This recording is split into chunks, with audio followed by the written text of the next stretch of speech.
I had always wanted to move out of my parents' house. I am one of 8, and not having to come home to my siblings wailing, mom and dad screaming, and the strain of sharing 2 bathrooms between 10 people was an everlasting, yet unrealistic dream. One day, after working my routine 11-hour shift at work, I clambered up the crusted carpet floors and collapsed onto my rigid mattress. It was a ritual at this point. I had come to terms that the only accommodation I could afford would be a house share. I typed cheapest places to rent near me into my browser app, and as usual, I was disappointed to see that the potential options were neither near me nor were they cheap.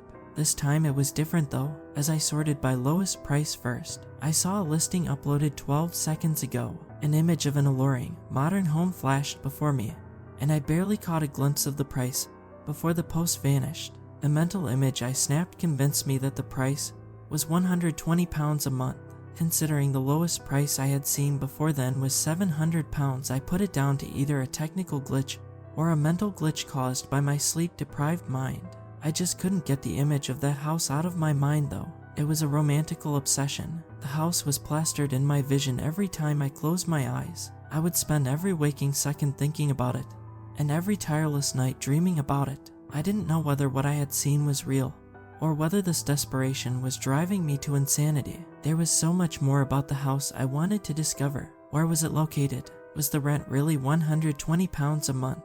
How many people share it? These were all questions that would remain unanswered unless I could see the house again. My father had been fighting an ongoing battle with cancer for 4 years. Between the countless chemotherapy treatments, we were starting to realize he was fighting a losing battle. Before his diagnosis, he worked as a car salesman. We wouldn't see him much as he was committed to putting food on the table for his wife and 8 children. That responsibility had now been passed on to my 2 brothers. I helped out where I could, but I knew moving out would be a huge financial burden lifted from their shoulders. It would also let me escape the stirring pot of depression ingrained in the house. I was beginning to lose hope though. Perhaps I was destined to inherit the pain and suffering from my parents and continue living a life of stress. I was thinking about whether I really was losing my mind over a house, or if it was more the prospect of starting a new life. Weeks of my laborious life continued, and my daily scrolling never amounted to anything more than disappointment.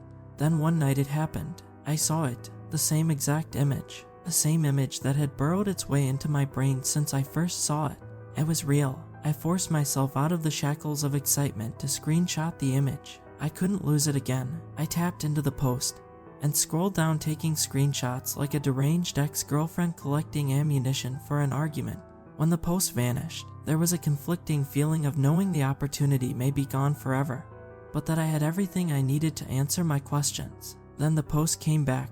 I quickly went back into paparazzi mode, and then the post vanished again like it was never there. I rummaged through my camera roll to begin the inspection process. The property was truly astonishing. I spent a few minutes admiring the architectural efforts that were put into the construction of it. It wasn't an exotic mansion by any means, but it looked homely, and I could see myself living there for the rest of my life if I had to. The next image I captured showed the monthly rent. This would determine whether my future would be filled with hope or dismay. I was so nervous that I covered the number with my hand and slowly peeled my wrist back to reveal my destiny. Sure enough, there it was, clear as day, £120 a month.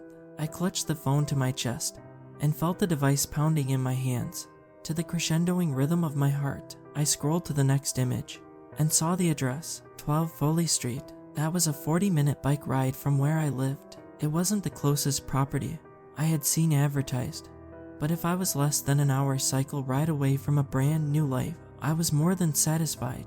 The next image showed the description of the property. It was deserted except for a phone number and email address. It was strange that a house with such a low monthly rent would have no additional information at all, but I was relieved to know that even though the post was no longer there, I had some form of communication with the landlord.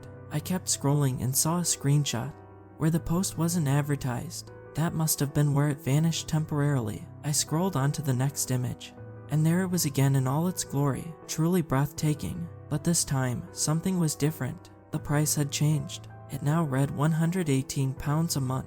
Confusion washed over me. That's weird. I kept scrolling and everything else was identical to the previous listing except for the price. I called the number but it was no longer in service. I sent a barrage of email inquiries and never got a response back. Determined to uncover the full truth, I decided to track down anyone who had lived there before. After hours of scouring social media and stumbling across a blog, I found a name, Laura Evans. She was listed as a former tenant who had mysteriously moved out less than a day after moving in. I reached out to her, hoping for a response, and to my surprise, she replied almost immediately. "You're looking at the house on Foley Street, aren't you?" Her message began. My fingers trembled as I typed back a confirmation. Laura agreed to meet at a nearby cafe, and her urgency was palpable. When we met, her eyes were wide with a mixture of fear and relief. She wasted no time in recounting her experience. "The house is cursed," she said, her voice barely above a whisper. "I moved in because the rent was so cheap. Like you, everything seemed perfect at first, but then I started noticing strange things. Footsteps at night, voices from the vents. You know, the usual horror movie stuff." Laura explained that she had done some digging. She found out about the house's dark history and its role as a sacrificial ground. The rent, always absurdly low, dropped by £1 for each soul taken within its walls. She said the craziest part was when she stumbled upon an old diary hidden in the attic, belonging to a previous tenant who documented similar occurrences before mysteriously vanishing. "I was lucky to escape," she said, her voice shaking. "As soon as I stepped in, I felt this overwhelming urge to leave. I took my things and ran, never looked back. When I saw the rent drop by another £1 a week later, I knew I had to help people, so I started the blog." She finished off her coffee and let out a huge sigh as she reclined back into her seat. We parted ways, and I headed home and crashed down onto my mattress, which felt a little bit softer than it always had. My siblings' cries rang through my ears like a familiar lullaby.